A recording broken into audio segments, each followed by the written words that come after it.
Hoje eu quero falar sobre os benefícios das provações. Está pronto? Amém, glória a Deus. Tiago 1, do versículo 2 até o 4. O povo está achando na Bíblia, né, gente? Tem que voltar lá para essa linha das crianças para aprender a musiquinha, né? Mateus, Marcos, Lucas, João, né? Até chegar lá em Tiago. A Elisa sabe. Cantei na orelha dela até umas horas. Decorou tudo. Pelo menos eu acho que ela ainda lembra, né, Elisa? Amém. Vamos ler?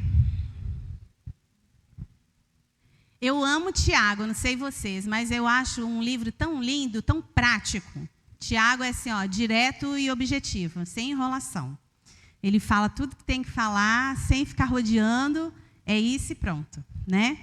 E aí ele começa, vou começar a partir do versículo 1 mesmo, que ele começa falando assim, Tiago, servo de Deus. Então é assim que ele se denomina, né?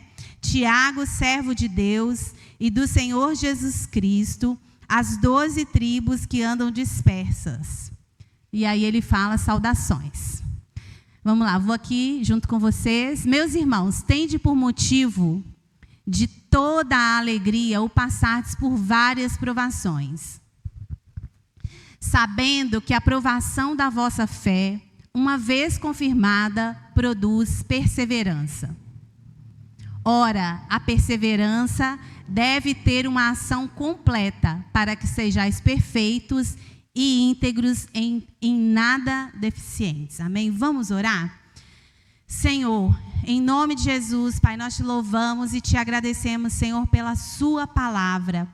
Pedimos que agora, Deus, o Senhor venha abrir o entendimento, Deus, para que a gente possa compreender a sua palavra e para que a gente possa ser, Deus, não apenas ouvinte da palavra, mas sermos praticantes dela, Senhor, porque nisto está a sua sabedoria. Nós repreendemos, Senhor, agora, em nome de Jesus, toda dispersão, tudo, Deus, que não vem do Senhor neste lugar, Deus amado, em nome de Jesus, que o Senhor possa fazer calar a voz da nossa alma, que o Senhor possa fazer calar a voz do inimigo, Pai, em nome de Jesus, e que somente o seu Espírito Santo tenha lugar, Deus, em nossos corações. Amém?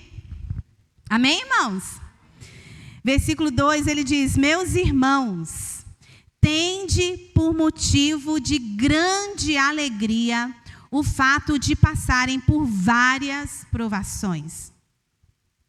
A palavra provação aí, ela está lá no grego, né? Ela vem do grego peirasmos. E, ao mesmo tempo, ela significa duas coisas. Se vocês olharem aí, tem algumas traduções que vão dizer provações e vão ter traduções que vão dizer tentações, certo? E a gente sabe que provação e tentação parecem ser coisas muito diferentes, bem distantes, né? Uma coisa é você passar por uma prova, outra coisa é você ser tentado a fazer algo errado. Mas, se a gente for pensar, apesar de ser diferente, né, no português a gente usa essas duas palavras, provação e tentação. No grego não, só usa uma palavra que é essa que eu falei para vocês. Apesar delas serem diferentes, terem significados diferentes, elas estão caminhando juntas. Porque quando a gente passa por uma provação, a gente geralmente é tentado a dar um jeitinho. A gente é tentado, às vezes, a fazer alguma coisa errada. Vou dar um exemplo para você. Quando a pessoa está passando de aperto financeiro, uma dificuldade financeira, certo? Ela pode ser tentada a fazer uma fezinha, certo? Vou fazer uma fezinha. Ó, quando chega no final do ano, né, os crentes ficam assim, nervosos para fazer o joguinho lá da Mega Sena da virada. Vai que eu ganho. Vou comprar um templo para a igreja. Já fala assim, já dá logo um caô, entendeu? Para ver se funciona. Vou comprar um lote para a igreja construir e tal. Né? Então, a gente é tentado a fazer algo errado quando a gente está na provação. Às vezes, sonegar um imposto, né? Às vezes tem a questão de uma desonestidade sutil, né? A gente pode pensar, antigamente tinha a TV a gato, né? Que a gente falava. Lá em Belo Horizonte tinha uma época que tinha a TV a gato.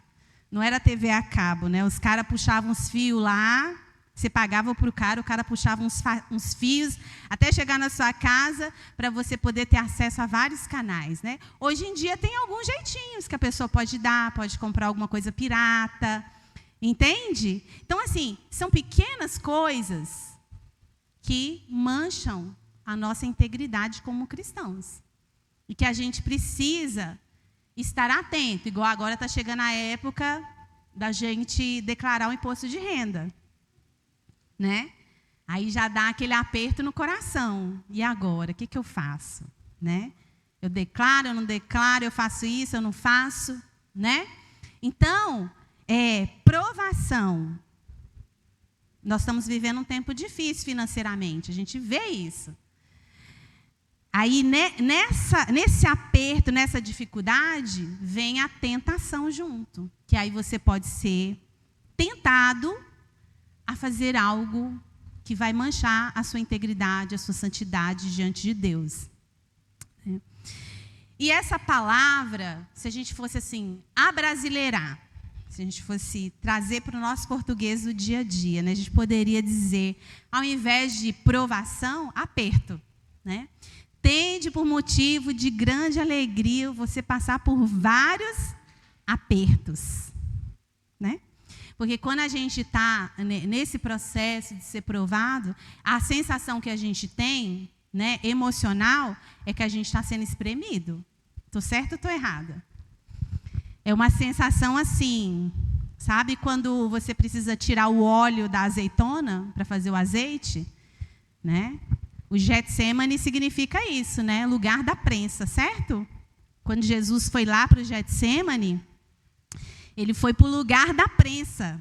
E a Bíblia fala que lá Jesus chorou, né? Suou gotas de sangue. Ou seja, ele estava sendo extremamente espremido. E é essa sensação que a gente tem quando a gente está passando pela prova, que a gente está sendo ali esmagado, né? Tem até um livro que é bem legal de ler, que eu acho que vale a pena, que é Esmagados, do T.D. Jakes, que é muito bom, vale a pena você ler.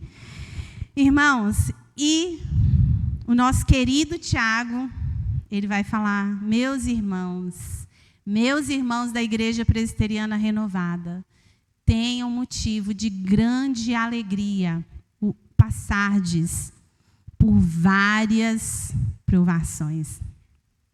Grande, não é só alegria. Não é só alegria. Aqui ele está falando o quê? Grande alegria. Não é só um pouquinho. Se a gente for pensar, quem é que, em sã consciência, sente prazer, sente alegria quando está sendo provado, quando está passando por dificuldade, quando está passando por problema, quando está passando por uma enfermidade? A gente não sente alegria nessas situações, né? Nenhuma pessoa normal, né? Nenhuma pessoa normal, psicologicamente normal, sente prazer na dor. Então, como é que a gente vai sentir alegria no meio da provação? Como que é possível isso? A Bíblia fala sobre uma paz que excede todo entendimento, que vai guardar, né, nosso coração, vai guardar nossa alma. E a Bíblia também fala que a alegria do Senhor é a nossa força. Eu acho que a grande questão é onde a gente coloca o nosso foco, onde a gente coloca o nosso olhar. Às vezes a gente está olhando só para o problema.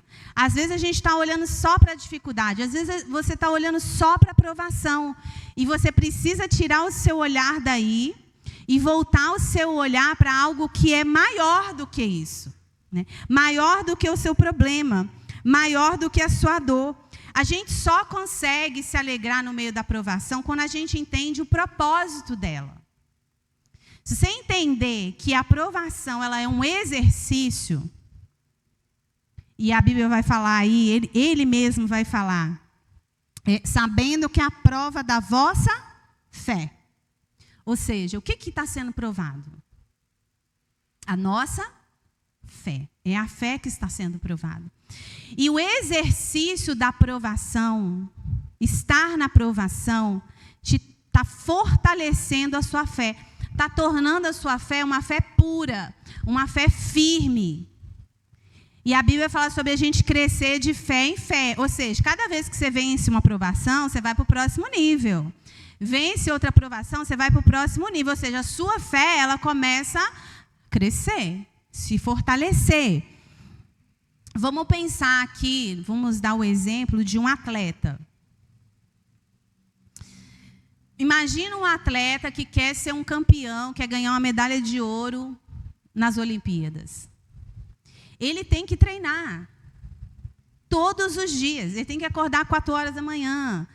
Ele tem que colocar aquela roupa dele, faça frio, faça sol, que neve, não importa o que aconteça. Todos os dias ele vai ter que ter o compromisso de sofrer.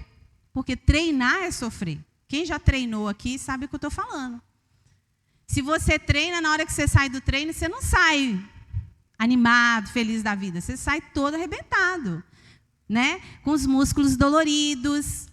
Então, o atleta, ele se propõe a sofrer todos os dias, para que em algum momento, lá na frente, quando ele estiver num campeonato, ele alcance um momento de glória. Então, a provação é esse exercício. Agora, deixa eu te falar uma coisa. O momento de glória de um atleta é fácil. É fácil o dia que ele chega lá e vai correr lá a maratona. O dia que ele vai correr a maratona lá de São Silvestre, para ele é fácil. Sabe por quê? Porque ele passou um ano inteiro treinando para chegar naquele lugar. Então, correr a maratona é fácil. Difícil é o quê? Treinar. Todo dia. Fazer a mesma coisa todo dia.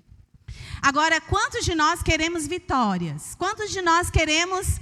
A gente acha que é assim, ó, é só fazer uma oração mágica que vai tudo se resolver. É assim que a gente pensa. E a gente não entende que a vida cristã, ela é um processo diário de vida com Deus. Não adianta a gente querer correr a maratona sem nunca ter treinado. Você vai sofrer. Você precisa passar pelo processo da provação. Então, quando você entende que esse processo é o que está te fortalecendo, é o que está fazendo você criar músculos espirituais, é o que está fazendo você ficar com a fé cada vez mais forte, para que em algum momento você alcance um momento de glória. Aí você começa a sentir prazer nesse processo de provação. E eu quero falar aqui, né, que isso vai de encontro ao que o próprio Jesus falou. Que Jesus falou o seguinte, que no mundo a gente vai ter o quê? Aflições. Entende? No mundo a gente vai ter aflições. Olha para você ver, vocês que são aqui de 35 para cima, 35 anos para cima. A nossa geração foi criada sobre extrema provação. Concorda comigo? Tinha que andar para ir para a escola. Às vezes acordava cedo, não tinha café da manhã, ia para a escola com fome. Não tinha o material direito.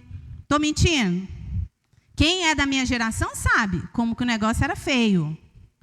Né? A comida era contado, era tudo dividido, não tinha Uber, tinha que pegar ônibus, tinha que andar para cima e para baixo sozinho mesmo. O negócio era feio. Tinha que começar a trabalhar cedo. Então, tempos difíceis fazem homens fortes. E tempos fracos fazem homens, tempos fáceis fazem homens fracos. Então, hoje, o que a gente faz? A gente torna a vida dos nossos filhos cada vez mais fácil. E eles vão crescendo cada vez mais fracos. Então, meu querido, não tenha dó do seu filho. Deixa ele também viver os processos dele. Viver as perdas deles. Para que o quê? Para que ele saiba lidar com a frustração. Para que quando ele tiver uma grande frustração, ele não venha se perder. que se torne alguém forte. Está entendendo? Fica a dica aqui para vocês. Então, no mundo a gente vai ter aflições. Mas Jesus falou, tenha bom ânimo. Eu venci o mundo. Então, meus amados, não existe quem falou para você que vem para Jesus, que você vai ter vitória e glória. Você esqueceu de ler o contrato. Sabe o contrato, quando você vai assinar um contrato que tem umas letrinhas bem pequenininhas assim, sabe? Que geralmente você não lê, você só vai lá e assina, né? Então, lá nessas letrinhas pequenininhas estava falando, sabe o quê? Que você iria ter aflições, que você ia passar por provações, que a vida cristã não ia ser fácil, mas que era para você ter bom ânimo, que era para você continuar, que é para você perseverar. Amém? Agora, a provação, ela é boa ou ruim? É boa quando é o irmão que está vivendo, né? Se for eu, não é boa, não. A provação é boa, meus irmãos. Né? Ela tem um propósito maior do que ela mesma. E o primeiro propósito da provação é que a gente tire os olhos dessa terra. Se a sua vida aqui for muito fácil, tá? Você vai ficar preso aqui. Você vai começar a amar mais isso daqui do que a glória celeste. Né? Se isso daqui for tão bom, tão maravilhoso, você vai se apegar, o seu coração vai se apegar a isso daqui. Tem crente que tem medo de morrer, por exemplo. Eu não entendo por que tem crente que tem medo de morrer. O Paulo falou o quê? Que morrer é o quê? Lucro.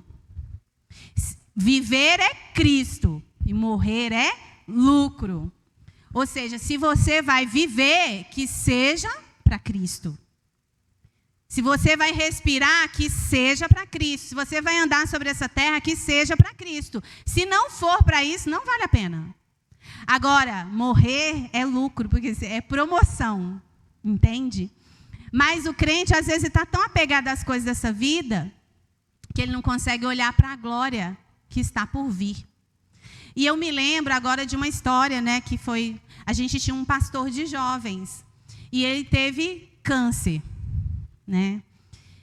E assim, ele ficou 6 meses muito mal, perdeu o cabelo, não conseguia mais andar, andava de cadeira de rodas. Era muito triste para nós vermos ele daquele jeito, que a gente amava muito a vida dele, a gente orou muito por ele. E ele, assim, ele tinha se casado, ele casou tarde, teve um filhinho, o filho estava com 2 anos, e ele foi diagnosticado com câncer. E eu me lembro que ele se apegou muito à vida. Por quê? Porque ele amava o filho dele e ele não queria que o filho dele fosse criado sem um pai. Então, assim, ele orava muito, pedindo a cura ao Senhor. E aí, no final, assim, quando ele estava muito mal, ele foi internado. E a esposa dele estava com ele nesse dia. Ele teve, tipo, uma parada cardíaca. E no que ele teve uma parada cardíaca, os médicos vieram, né, para fazer o ressuscitamento, queriam tirar ela da sala, mas ela ficou ali presente. E eles conseguiram ressuscitar ele. Quando ele voltou, ela conta que o semblante dele estava assim, muito mudado. Que ele estava muito feliz, que o rosto dele estava leve. E aí ele virou para ela e falou assim, sabe, Jesus é muito lindo. Ele é muito lindo. E ele falou para mim que ele vai cuidar de vocês. Sabe? E nisso, no que ele falou assim, ele falou para mim que ele vai cuidar de vocês. Ele teve outra parada cardíaca e faleceu. Então, olha bem o que aconteceu. Parece que nesse tempo que ele teve essa primeira parada cardíaca, ele foi lá, sabe? Teve um encontro com Jesus, Jesus conversou com ele e ele voltou. No que ele voltou, ele estava satisfeito de deixar a família dele e ir para a glória agora. Porque ele sabia que lá era melhor para ele e que Deus ia cuidar da família dele. Está entendendo? Que se a gente pudesse abrir a cortina e olhar do outro lado a glória de Deus, a gente viveria de uma forma diferente aqui.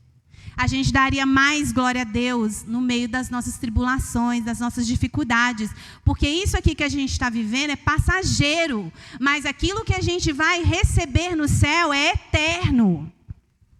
Então, a aprovação, a luta, ela vem para quê? Para tirar o nosso olho daqui. Para a gente olhar para a eternidade. Para a gente olhar para aquilo que Deus ainda vai fazer, para a glória que nós vamos ter, para a alegria eterna que nós vamos ter quando a gente estiver lá com Jesus. Você está entendendo o que é isso? Você vai estar lá com Jesus. E o Salmo 121, ele fala assim, ó, eu elevo os meus olhos para os montes, de onde me virá o socorro? O meu socorro vem do Senhor, que fez os céus e a terra. Então o salmista está falando o quê? Eu estou tirando os meus olhos do problema, eu estou tirando os meus olhos da dificuldade, e eu estou olhando para cima, eu estou olhando para os montes, eu estou buscando algo para cima, não terreno. Porque o meu socorro vem de onde? Vem do Senhor, que fez os céus e a terra. Então, nossas lutas têm esse propósito. A segunda coisa que a tribulação e a provação fazem conosco é produzir a perseverança. O que é perseverar? Perseverar é a nossa capacidade de nos reinventarmos, de continuarmos apesar das dificuldades e dos problemas. Eu queria que você lesse lá no versículo 12. O que fala lá? 1:12.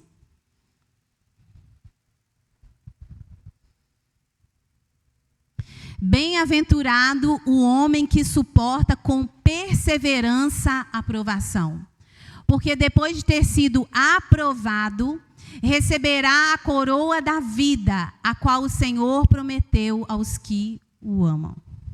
Então, olha só, bem-aventurado, bem-aventurado, ou seja, mais do que feliz, é o homem que suporta a provação, que persevera na provação. Porque depois dele ser aprovado, ele vai receber o quê? A coroa. Isso aqui ele está fazendo referência aos atletas romanos, que recebiam aquela coroa, que tinha aquelas folhinhas, né? Quando eles venciam alguma competição. Então, meus amados, o que é perseverar? Perseverar é encontrar outros meios que não agridam a sua integridade, a sua santidade, para continuar na presença de Deus, apesar das dificuldades. Vou dar um exemplo para vocês de perseverança. Tinha uma pastora na minha igreja, ela era pastora de uma casa de recuperação. Ela liderava uma casa de recuperação sozinha. Era assim um general, a mulher. Mas ela precisava dirigir, porque ela tinha que sair da fazenda e ir para Belo Horizonte para a fazenda. Então, ela tinha que dirigir. E lá em Minas Gerais, a gente tem um ditado. Quando a gente encontra alguém que não sabe dirigir na rua, a gente abre o vidro e fala, ei, comprou carteira em São Paulo? Porque, gente, você ser aprovado no Detran de Minas Gerais, você tem que pagar um preço de oração, de jejum, pedir oração dos irmãos na igreja, sabe? Fazer voto com Deus, porque o negócio é difícil. É difícil passar no Detran de Belo Horizonte. E essa pastora, ela simplesmente foi reprovada 6 vezes. 6 vezes. E os instrutores, os avaliadores, eles humilham a pessoa, eles humilhavam ela. Ele virou para ela e falou assim, olha, desiste, que você não vai conseguir carteira aqui nunca, você dirige mal demais. E ela falou que naquele dia ela saiu dali querendo chorar, sabe? Chorar, 6ª vez. E olha o dinheiro que ela desembolsou. E aí, finalmente, na 7ª vez, ela tirou carteira, irmãos, para a honra e glória do Senhor Jesus. Glória a Deus. Isso é um exemplo de perseverança. Ela poderia ter desistido na 2ª, na 3ª, na 4ª, na 5ª, na 6ª, mas ela não desistiu. ela continuou até a 7ª vez, onde ela foi aprovada, não sei se pela misericórdia, não sei o que aconteceu. Mas ela foi aprovada. E um belo dia, aí nisso ela já estava aqui em Piracaia. Quando a gente veio para São Paulo, a gente ia lá visitar a casa de recuperação sempre, uma vez por mês. Chegou lá e ela falou assim, Milena, eu preciso ir lá na cidade comprar umas coisas. Vão comigo? Eu falei, vamos. E eu assim, né? Entrei no carro, na fé. Gente, quando ela começou a dirigir, eu entendi por que ela tinha sido reprovada 6 vezes.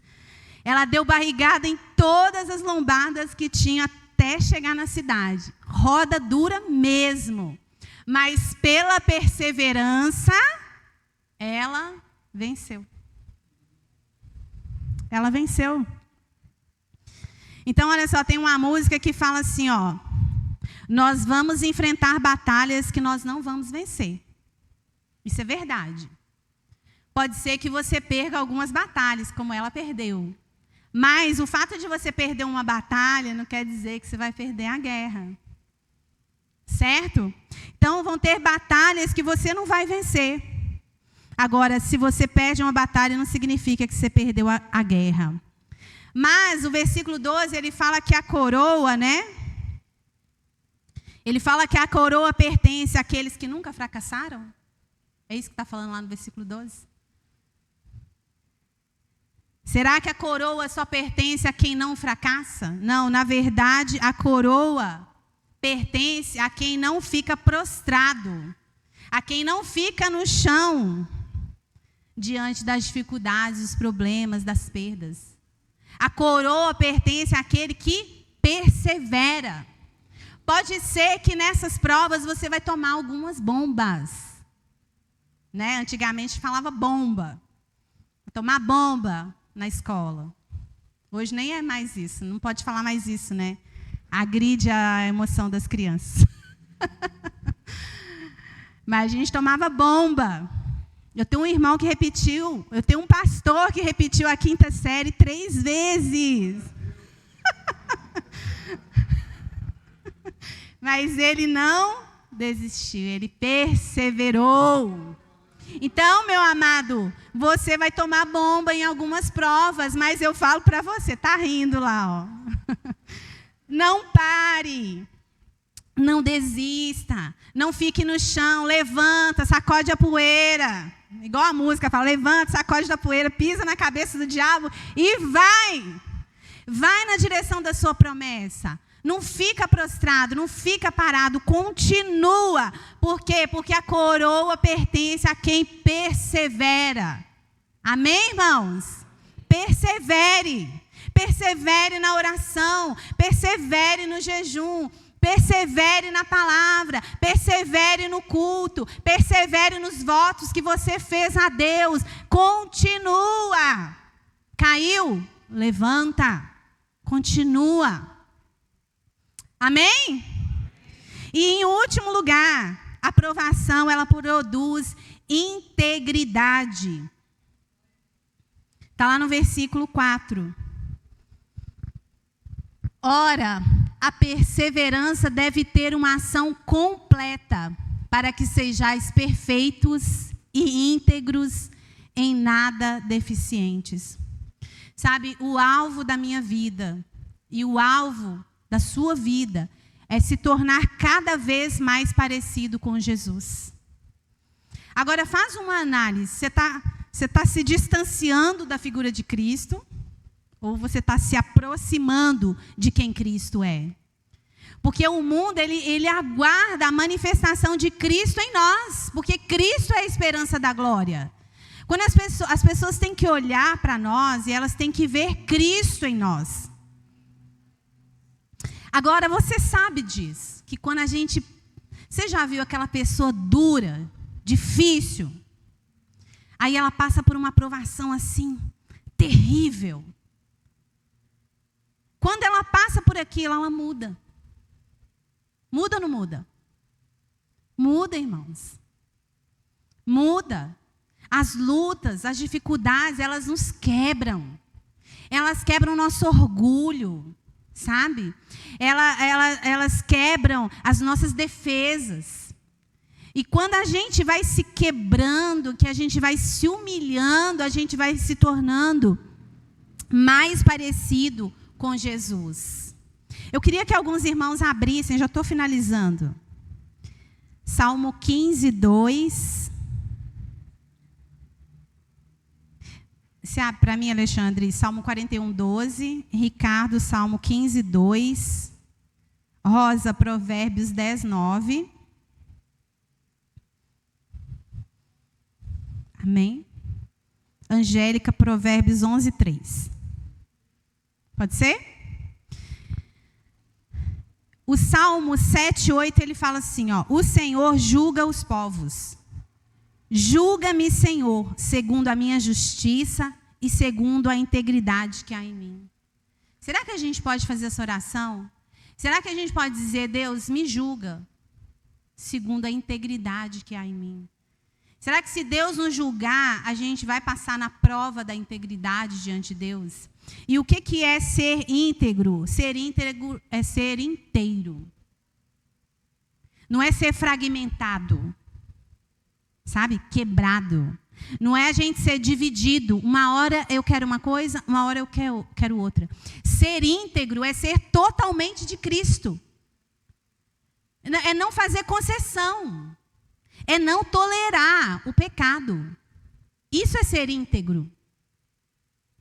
Não é, porque eu tenho um amigo que pensa diferente do evangelho, então com ele eu vou ser diferente. Não. Com ele você vai ser um cristão de verdade, inteiro. E aquela pessoa que não conhece o evangelho vai olhar para você e vai ver Cristo em você.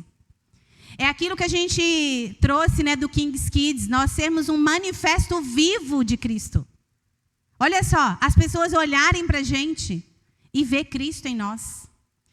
Nós vamos ser uma carta aberta, que as pessoas vão ler e lá vai estar escrito assim, ó, essa pessoa pertence a Jesus Cristo. Ela vive para Jesus, ela respira para Jesus. Isso é ser íntegro, é a gente não abrir mão dos nossos valores. Igual hoje, está acontecendo tanta coisa no mundo.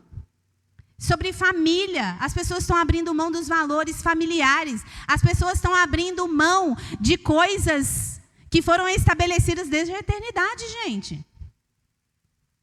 Quer ver uma coisa que as pessoas estão abrindo mão? As pessoas estão abrindo mão do culto presencial.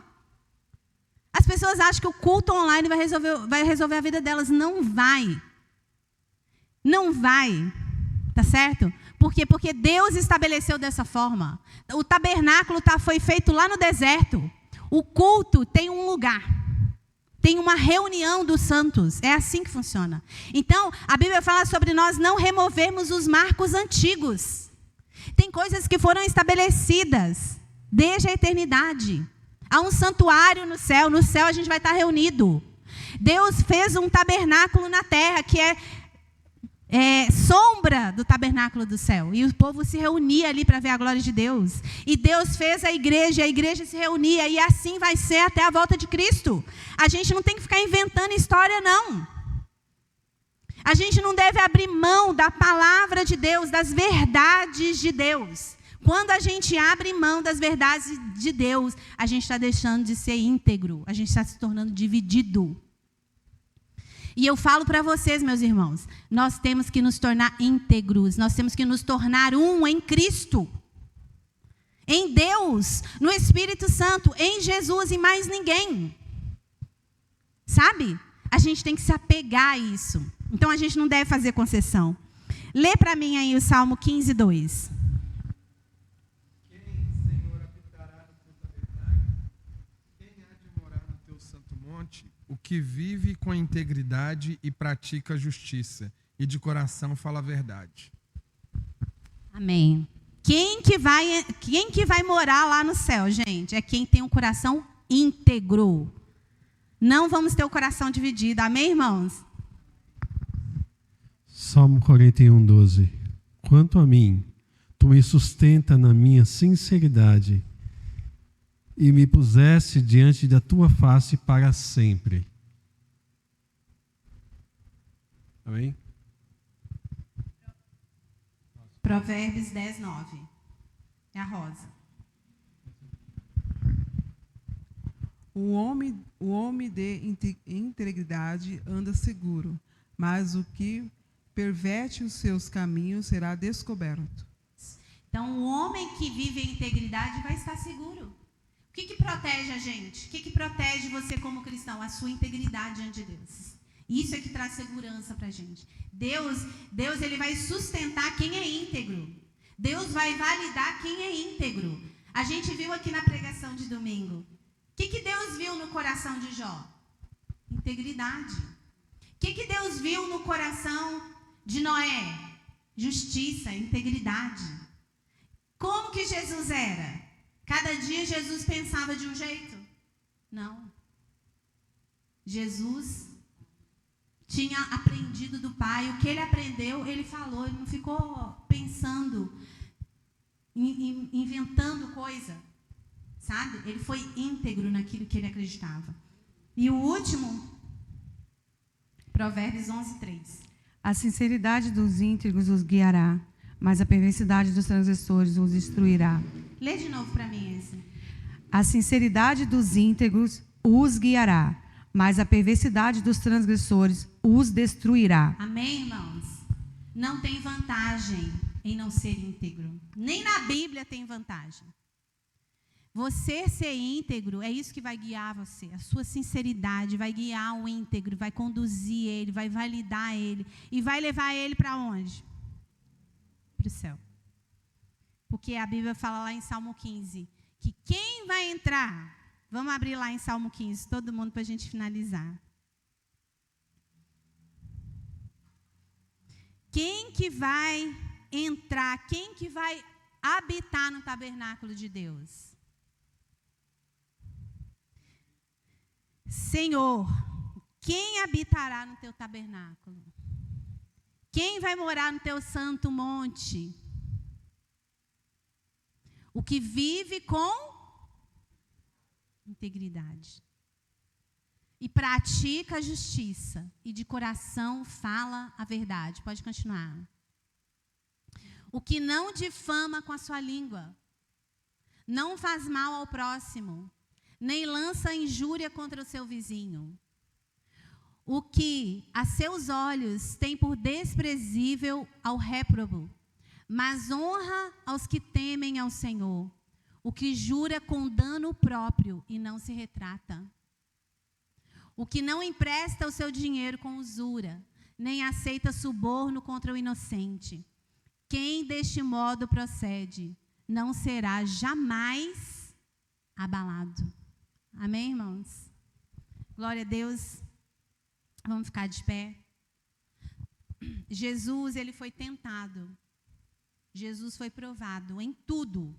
Lá em Hebreus, capítulo 15, fala que Jesus foi provado em todas as coisas, mas ele permaneceu sem pecado. Ele permaneceu íntegro, inteiro. Ele apresentou um sacrifício inteiro para Deus. Então, meus queridos, tempos de provas virão sobre nós, certo? Tempos de prova virão sobre o Brasil, né? Mas Deus está provando nosso coração para o bem, não para o mal. E os tempos de prova também vão revelar quem é de Deus e quem não é de Deus. Amém, irmãos? E que a gente possa permanecer firme nos caminhos do Senhor. Que a gente possa continuar com a nossa fé inabalável no Senhor. Que a gente possa fazer como Abraão, dar glória a Deus. Quando a gente não está vendo um milagre. Sabe quando você não está vendo um milagre? Glória a Deus. Porque na hora certa, Deus vai trazer recompensa para nós. Amém? Nós vamos receber uma coroa de glória. Aleluias. Louvado seja o Senhor. Deus, nós te louvamos, Senhor, te exaltamos pela sua palavra, Jesus. Nós pedimos ao Senhor, Deus, que o Senhor, Deus, nos ajude, Pai, na hora da provação, Deus. Que o Senhor possa nos guardar, Pai, no meio da provação. Guardar nossa mente, nosso coração, nossa alma.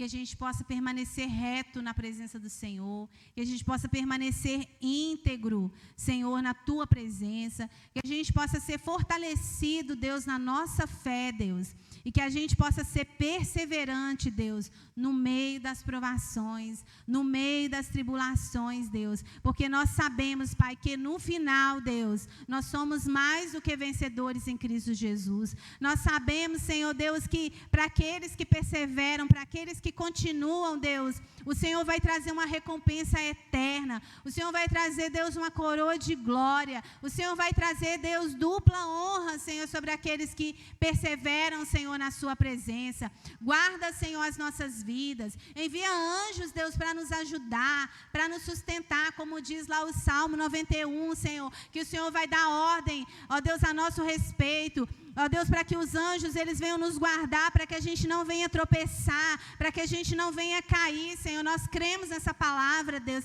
e nós cremos, Senhor, também na sua promessa, que o Senhor disse que o Senhor estaria conosco todos os dias, Senhor.